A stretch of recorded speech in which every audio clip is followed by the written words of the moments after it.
Ayekela phela. Hayi alindawo. Angindawo ngani? Yekela ibhuku lami. Hayi qhubha angekeli.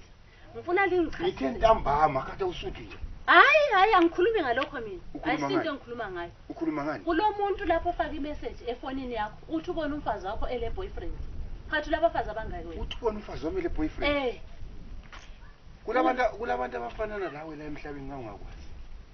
Kulabantu abafanana lawe la emhlabeni. Kanengi even emakhombini bethi umfazi wakho simbone ko chicken inn.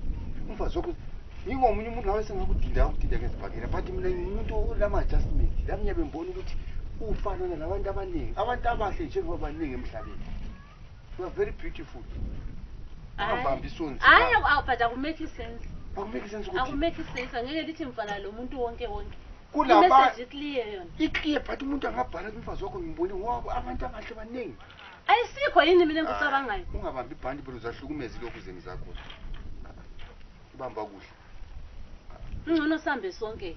Siyahamba sonke. Vele sihamba sonke. Asambe.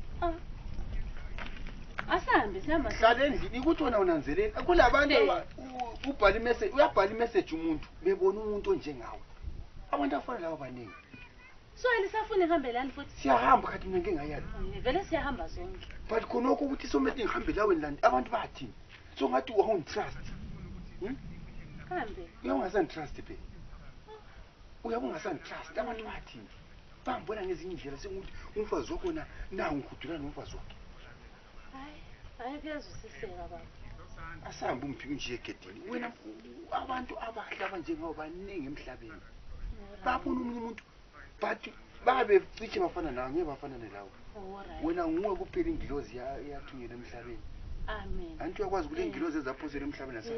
Hayi sambe ngiyavele ngiyahamba la. Wena ngenye ingilozi ezalethe emhlabeni ukuthi uhlale la.